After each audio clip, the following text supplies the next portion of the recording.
민수기 14장. 온 회중이 소리를 높여 부르짖으며 백성이 밤새도록 통곡하였더라. 이스라엘 자손이 다 모세와 아론을 원망하며 온 회중이 그들에게 이르되 우리가 애굽 땅에서 죽었거나 이 광야에서 죽었으면 좋았을 것을 어찌하여 여호와가 우리를 그 땅으로 인도하여 칼에 쓰러지게 하려 하는가. 우리 처자가 사로잡히리니 애굽으로 돌아가는 것이 낫지 아니하랴. 이에 서로 말하되 우리가 한 지휘관을 세우고 애굽으로 돌아가자 하매 모세와 아론이 이스라엘 자손의 온 회중 앞에서 엎드린지라. 그 땅을 정탐한 자 중 눈의 아들 여호수아와 여분네의 아들 갈렙이 자기들의 옷을 찢고 이스라엘 자손의 온 회중에게 말하여 이르되 우리가 두루 다니며 정탐한 땅은 심히 아름다운 땅이라. 여호와께서 우리를 기뻐하시면 우리를 그 땅으로 인도하여 들이시고 그 땅을 우리에게 주시리라. 이는 과연 젖과 꿀이 흐르는 땅이니라. 다만 여호와를 거역하지는 말라. 또 그 땅 백성을 두려워하지 말라. 그들은 우리의 먹이라. 그들의 보호자는 그들에게서 떠났고 여호와는 우리와 함께 하시느니라. 그들을 두려워하지 말라 하나 온 회중이 그들을 돌로 치려 하는데 그때에 여호와의 영광이 회막에서 이스라엘 모든 자손에게 나타나시니라. 거룩한 주의 날 하나님께 영광의 예배를 올려드리러 성전에 오신 모든 성도님들을 주님의 이름으로 환영합니다. 하나님이 예비하신 은혜가 여러분의 삶에 넘치시기를 기도합니다. 벌써 2025년도 11월이 되었습니다. 한 해를 마무리하는 시간이 되었다는 뜻이기도 합니다. 돌이켜보면 모든 것이 주의 은혜였던 올 한 해의 믿음의 여정을 돌아보며 오늘 선포되어지는 말씀 앞에서 다시 한번 우리를 향하신 하나님의 약속을 붙들게 되는 그런 은혜의 시간 되게 하시길 간절히 소망합니다. 하나님이 저와 여러분에게 주신 약속은 무엇입니까? 약속을 받은 하나님의 백성이 살아가는 길은 어떠한 것입니까? 우리가 이 한 해를 마무리하면서 하나님의 약속을 붙드는 시간이 되자라는 말씀을 드렸는데 나의 삶의 자리에 하나님의 약속을 붙드는 그 치열한 몸부림이 있는 한 해였는지요? 연약함이 분명히 생각날 것입니다. 부족함을 우리는 깨닫게 될 것입니다. 한 해를 뒤돌아보는 것은 우리를 정죄하는 목적이 아닙니다. 한 해를 뒤돌아보는 것은 우리가 이렇게 보잘것없는 존재구나 라고 말하고 싶은 이유도 아닙니다. 사실은 우리의 연약함을 생각할 때에 참 부끄러우나 놀라운 것은 그런 나임에도 불구하고 하나님께서 나를 붙드셨기에 나를 통해 하나님이 영광 받으셨고 나로 예배자로 사용하셨고 나의 예배를 먼저 받으셨고 나로 여전히 예배 자리로 나오게 하셨으니 돌아보면 우리로 하여금 은혜를 깊이 깨닫게 하는 방법이 되기도 합니다. 한 해의 돌아봄을 통해 내게 주신 하나님의 은혜를 깊이 묵상하는 시간이 있기를 간절히 소망합니다.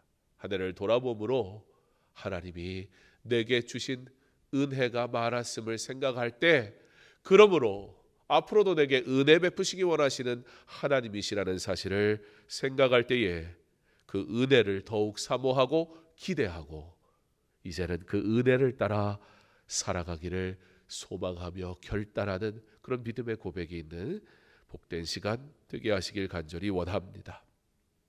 본문의 배경은 이스라엘 백성이 가나안을 눈앞에 두고 있는 상황이었습니다. 그러니까 그 긴 여정, 출애굽을 시작해서 38년의 광야에서의 그 모든 시간을 걷고 가나안을 두는 시간.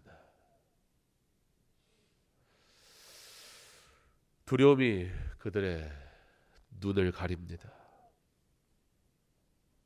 우리는 메뚜기 같다.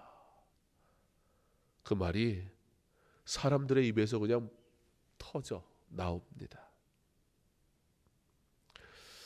두려움. 사탄은 우리의 두려움을 사용합니다. 사실 우리는 문제를 이야기하지만 문제가 진짜 문제가 되는 때가 언제입니까? 그 문제가 내게 두려움으로 찾아올 때 문제가 됩니다. 사실 문제가 있어서 문제이기보단 그 문제가 한번 해볼까? 라고 한다면 사실 더 이상 문제가 되지는 않습니다. 근데 여전히 문제는 존재한단 말이죠. 엄밀히 말하면 문제는 두려움이라는 것으로부터 실제 본격적으로 시작됩니다. 오늘 본문의 말씀은 두려움이라는 말과 그리고 원망이라는 말로 표현되고 있는 것을 봅니다. 문제를 얘기하는데 오늘 본문의 말씀을 보면 문제라는 어떤 상황과 형편과 주어진 조건에 대한 것이 실제 문제가 아니라 그 상황과 환경과 조건이 아닌 그 너머에 무엇입니까? 그것을 바라보는 눈, 그것으로 인해 생기는 두려움, 그 두려움으로 인해 쏟아져 나오는 원망의 말들이 결국에는 문제였습니다. 두려움은 약속을 왜곡시킵니다. 현실을 절망으로 바꿉니다. 그러나 여호수아와 갈렙은 달랐습니다. 우리가 능히 이기리라. 히브리어로 직역하면 우리는 반드시 할 수 있다. 우리 옆 사람에게 한번 뭐가 됐든지 여러분이 소망하는 바가 무엇이든지 한번 이렇게 고백해 볼까요? 우리는 반드시 할 수 있다. 여러분, 뭘 소망하고 말씀하셨는지 저는 알지 못하지만 사실 이 말 한마디, 이것이 신앙에 근거한 것이 아니라 할지라도 단순한 이 말 한마디가 가져오는 변화 굉장히 클 겁니다. 여러분이 무엇을 소망하든지 그것이 하나님의 영광과 관계 있길 간절히 소망합니다. 자, 그것이 하나님의 영광을 나타내는 것이라면 이제 우리는 반드시 할 수 있다. 이 고백은 더 이상 사람의 고백이 아니에요. 인간적인 고백이 아니에요. 나라는 동일한 존재가 하는 이야기가 이것이 하나님의 영광을 나타내기 위한 것이 되었을 때 그때 이것이 사람의 실력이나 노력이나 의지나 방법과 전혀 상관없는 일이 되기 시작합니다. 그러면서 이것은 누구의 것이 돼요? 하나님의 것이 됩니다. 우리는 반드시 할 수 있다. 여호수아와 갈렙, 그들이 달랐습니다. 그런데 그들이 달랐던 것은 그들의 의지가 달랐다는 것이 아닙니다. 그들의 실력이 달랐다는 얘기도 아닙니다. 그들의 노력이 달랐다는 얘기도 아닙니다. 그들이 무엇이 달랐습니까? 그들은 무엇을 얘기하고 있습니까? 우리는 반드시 할 수 있다. 세상에도 긍정의 힘 이러면서 사실 긍정의 힘 이런 말들이 성경 안에서 교회 안에서 사용이 됐는데 사실 전혀 신학적이지도 않고 성경적이지도 않습니다. 우리는 인간적인 긍정으로 힘을 얻는 존재들이 아니기 때문입니다. 그러나 그들이 오늘 우리는 반드시 할 수 있다라는 이 고백은 이 일이 하나님의 뜻이기 때문이었고 이것이 하나님의 약속이었기 때문에 바로 인간의 긍정이 아니라 하나님의 약속에 근거한 신앙의 확신이었습니다. 오늘 우리도 마찬가지입니다. 현실 앞에서는 작게 느껴지지만 약속을 붙든다면 하나님은 우리를 반드시 승리의 길로 인도하시는 것을 믿으시기 바랍니다. 이스라엘은 지금 무엇을 보고 있습니까? 사람들의 두려움과 원망은 무엇 때문입니까? 하나님의 약속에 근거하여 바라보지 아니하고 그들의 눈에 들어온 것은 무엇이었습니까? 가나안의 거인들이었습니다. 그러나 실제 거인이 문제였습니까? 세상에 거인이라는 문제만 존재하겠습니까? 전쟁에 거인 때문에만 싸울 수 없는 것일까요? 그들이 정복해야 했던 성읍들, 그 가운데 여리고성 같은 성읍은 성읍의 벽이 2개로 되어 있을 정도로 그 앞에 성벽이 무너져도 그 다음 성벽이 나오는, 그들이 상대해야 될 여리고성은 이미 그 지형 자체가 점점 이렇게 올라가는 지형의 형태였기 때문에 그 성벽 그 자체만 높은 것이 아니라 그 지형 자체가 하나의 요새와 같고 성벽과 같은 그런 것이었습니다.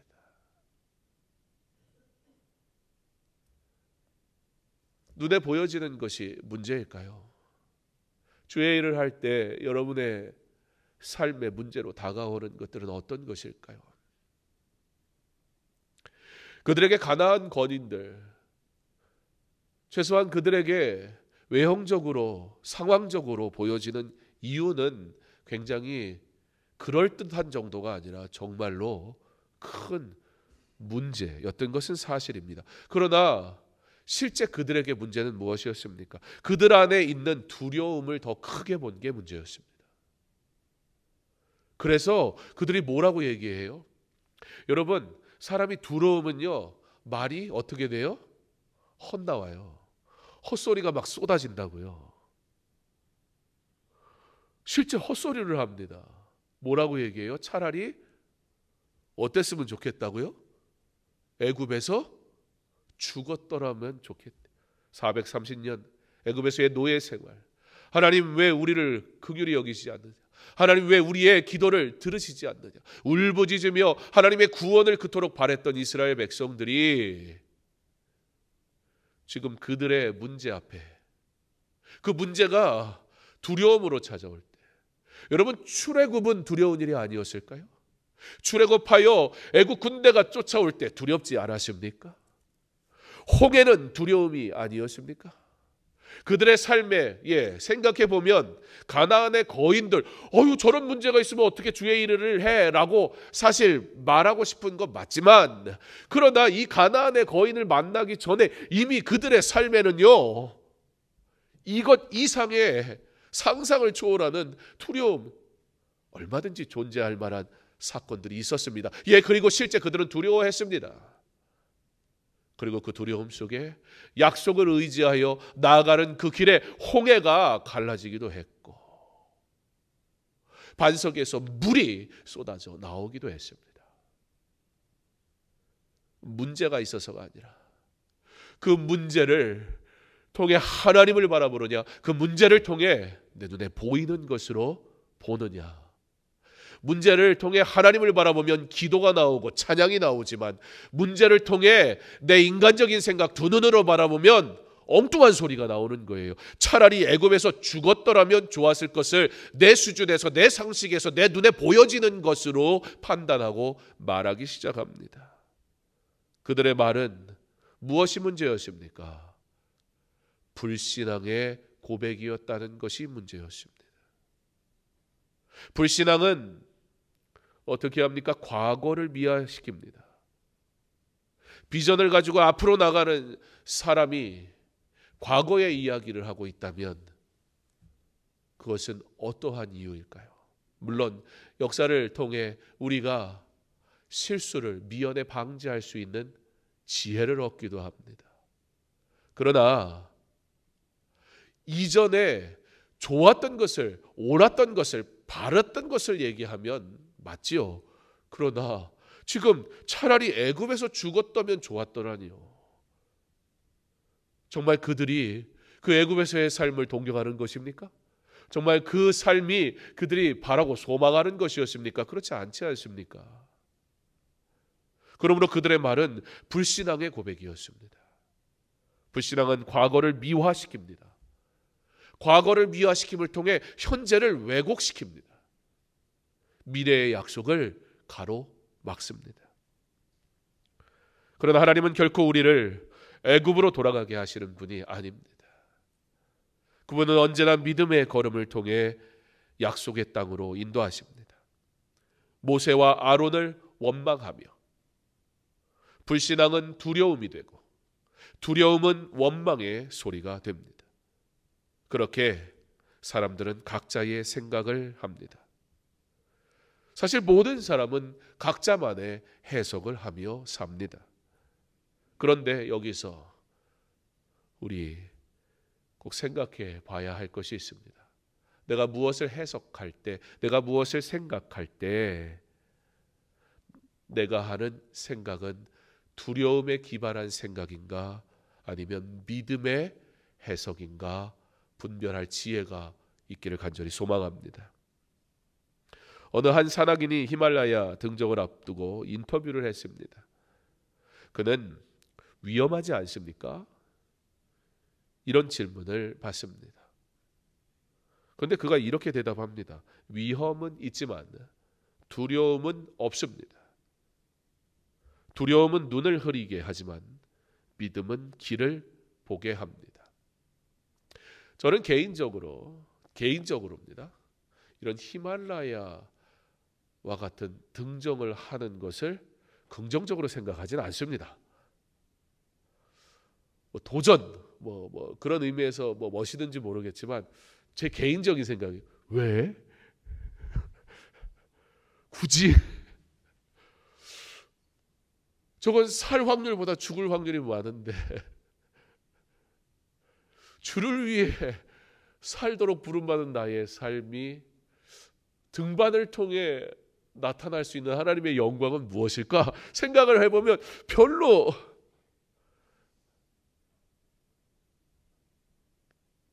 저는 이 산악인이 하는 행동에 대해서는 긍정하지 않습니다. 동경하지도 않습니다. 그러나 저는 그가 가지고 있는 자기가 옳다고 여기는 바에 대한 그의 발언에는 집중하고 싶습니다. 위험은 있지만 두려움은 없습니다라는 이 말이 제 마음에 탁 꽂히더라고요. 위험은 있지만 여러분 위험은 반드시 두려움이어야 합니까? 그렇지 않습니다. 내 눈에 보여진 것이 반드시 문제여야 합니까? 그렇지 않을 수 있다는 것입니다. 우리는 우리가 정해놓은 계획과 틀 안에서 위험은 두려움, 내가 긍정하지 않은 것은 잘못, 내가 갈 수 없는 길은 실패라는 이미 정해놓은 답을 가지고 다가가고는 합니다. 그게 인간이 가진 습성입니다. 두려움은 눈을 흐리게 하지만 믿음은 길을 보게 합니다. 아마 그가 산악을 하는 그 경험에서 나온 말인 것 같습니다. 두려움이 찾아왔을 때 눈이 흐려지면 길을 잃더라는 거예요. 그런데 이것이 신앙의 문제가 아니어도 내가 할 수 있다라는 긍정의 마음만으로도 길이 보이더라는 거예요. 그러나 여기서 한 가지 그가 간과하고 있는 것이 있습니다. 내가 믿는다 하여, 내가 그래 한번 도전해 보겠어 라고 말한다 하여 반드시 성공하는 것은 아니요 옳은 길은 아닐 수 있다라는 것입니다. 그러나 하나님은 우리에게 단순히 두려움이라는 감정을 없애기 위한 말씀을 하시는 것이 아닙니다. 이것은 하나님의 약속에 대한 이야기고요. 이것은 하나님의 계획에 대한 이야기고요. 이것은 하나님의 영광에 대한 이야기고요. 이것은 하나님의 뜻에 대한 이야기입니다. 그러므로 성도가 믿음으로 가는 길은 반드시 승리하는 것입니다.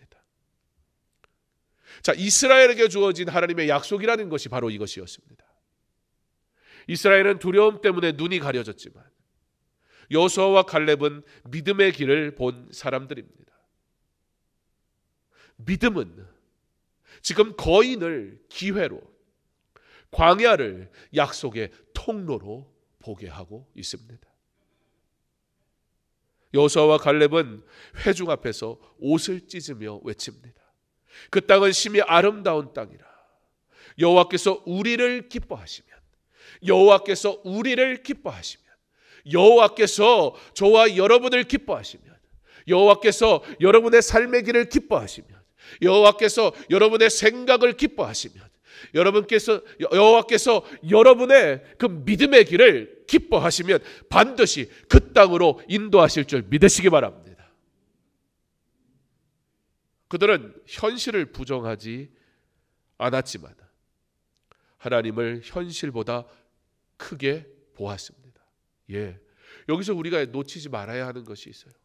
여호수아와 갈렙이 그들의 눈에는 그 거인들이 하찮게 보였다는 게 아니에요.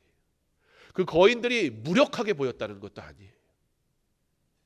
여호수아와 갈렙은 지금 자기들에게 주어진 현실을 부정하는 믿음이라는 것을 내 눈에 보여지는 것이 마치 또 보이지 않는 것처럼 여기는 것이 아니라는 거예요. 여호수아와 갈렙에게 누구보다 여호수아와 갈렙에게도 그들이 크게 보였을 겁니다. 그런데 그들이 큰 건 사실이에요. 내 삶에 문제가 있는 것도 사실이에요. 지금 감당할 수 없는 괴로움이 있는 것도 사실이에요. 정말 하나님, 왜 나에게 이러한 문제가 있어야 합니까? 라고 원망하고 싶은 게 딱 내 심정이라고요. 갈렙이라고 다르지가 않았다고. 여호수아라고 무섭지 않은 게 아니라고. 그런데 그들에게 주어진 그 문제 속에서 그들이 누가 보이느냐? 그 뒤에 계시는, 그 너머에 계시는, 이미 앞서 가시는 그 하나님이 더 크게 보이니까 괜찮더라는 거예요. 내가 할 만해서가 아닙니다. 내 환경이 바뀌었기 때문에 섬기는 것도 아닙니다. 다른 사람들처럼 섬길 만한 조건이 내게 주어졌기 때문도 아닙니다. 그런데 나는 누가 봐도 그럴 수 없는데, 지금 나의 여건과 조건은 그렇게 섬길 수 있는 입장이 아닌데, 그런데 하나님이 더 크게 보이는 거예요. 하나님의 영광이 더 기쁨이 되는 거예요. 하나님께 내게 맡기셨다는 그 사실이 더 감사가 있는 거예요. 그래서 나 지금 할 수 없는데, 근데 내 안에 그래도 내가 주를 위해 나를 쓰시겠다면 섬기고 싶습니다 라고 말한다는 거예요. 그들은 현실을 부정하지 않았습니다.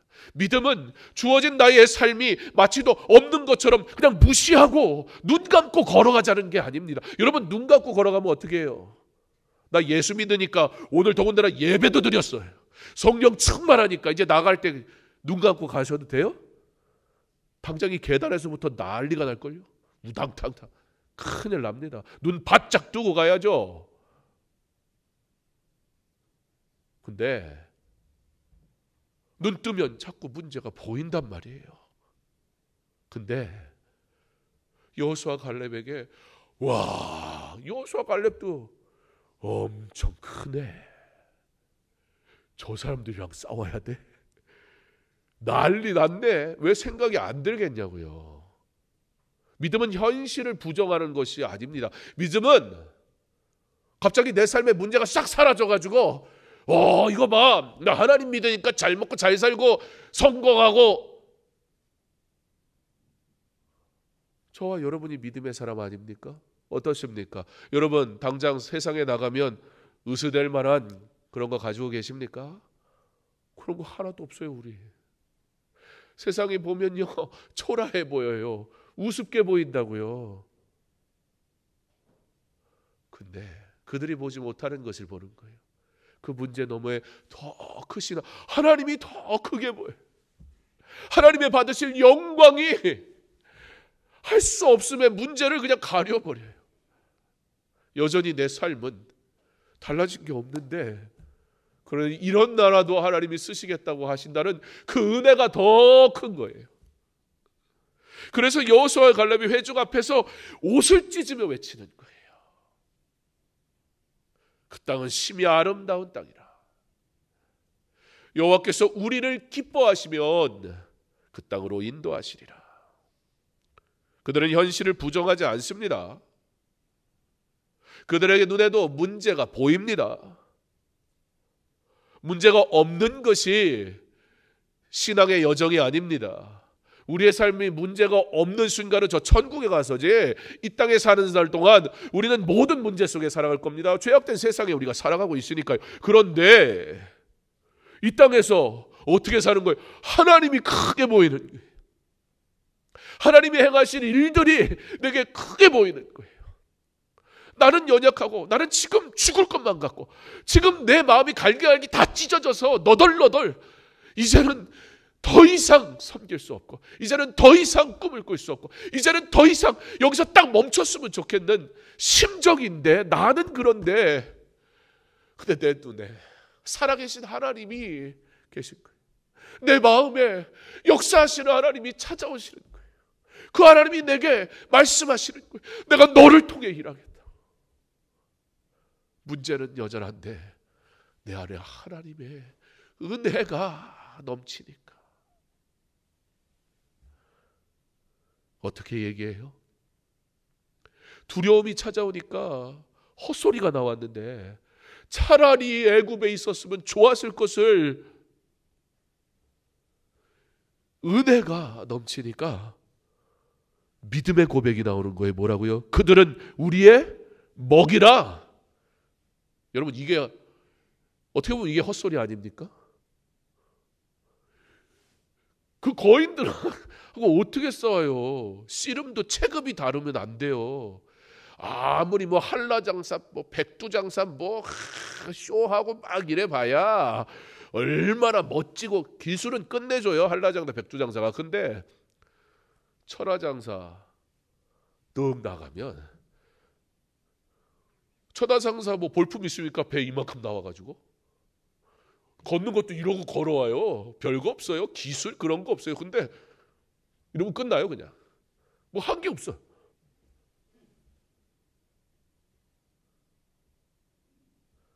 그들은 우리의 먹이라.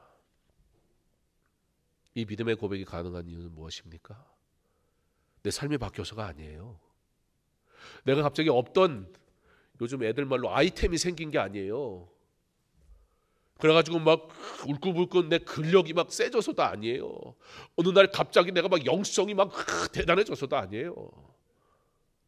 근데 어느 날 하나님이 내 삶의 이 많은 문제 속에 하나님이 보이는 거예요. 하나님의 크심이 보이는 거예요. 전능하신 하나님이 보이는 거예요.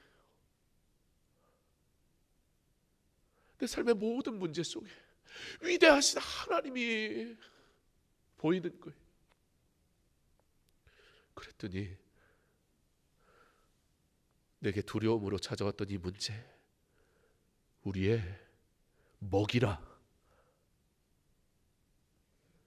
절망의 언어가 승리의 언어로 바뀝니다. 주께서 나와 함께 하실 때. 사랑하는 성도 여러분, 바로 이 믿음의 눈으로 우리는 내년 2월 뉴질랜드 비전 트립 준비하고 있습니다. 누군가는 말합니다. 그 부자 나라에 왜 가야 하냐고. 여러분, 이 선교 시대는 바로 그 부자 나라가 가장 타락한 나라입니다. 유럽이 선교지가 된 것은 오래전 이야기입니다.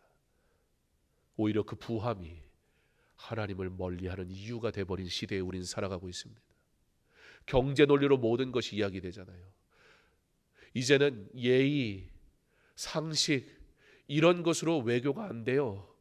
노골적으로 막 왕관 갖다 바치고 돈 매기고, 세상 옛날에는 그래도 우리가 좀 정서상 예의라는 게 있었잖아요.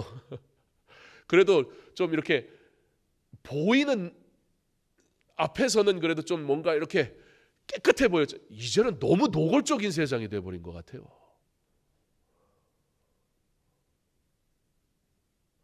굴욕적이라는 생각이 들 정도로 노골적인 그런 시대 속에 우리 살아가요. 돈으로 모든 걸 얘기한다고요. 그 돈 때문에 자기의 생각, 상식 같은 거 다 버리는 시대에 우리는 살아요. 네, 이 물질 만능 시대는 바로 그 물질이 하나님을 떠나는 결정적 이유가 돼버리고 말았어요. 그 부자 나라에 왜 가야 합니까? 선교는 가난한 곳에 가야 하는 것 아닌가요? 그러나 선교는 가난의 문제가 아니라 복음의 문제입니다. 물질의 가난함이 아닌 영혼의 가난함이 있는 곳을 찾아가는 것이 선교입니다. 하나님이 부르시는 곳이면 그곳이 바로 선교지입니다. 뉴질랜드는 지리적으로 땅끝이라 불리는 곳 중 하나입니다. 땅끝까지 내 증인이 되라는 선교적 목적에 부합합니다. 우리가 그 땅을 밟는 것은 관광이 아니라 지상 명령에 대한 순종입니다. 뉴질랜드는 가장 먼저 동성 결혼을 허락한 나라입니다. 하나님이 허락하신 그 자연으로 먹고 사는 나라인데 아이러니하게 하나님을 가장 멀리 떠나 있는 나라가 뉴질랜드라는 땅입니다.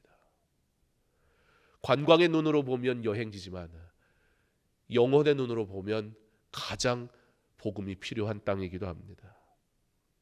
거기에는 복음이 필요한 영혼들이 있습니다. 세대 간 단절로 어려움을 겪는 한인 교회들, 믿음의 교제를 기다리는 젊은이들, 다문화 속에서 신앙을 지키는 다음 세대들이 있습니다.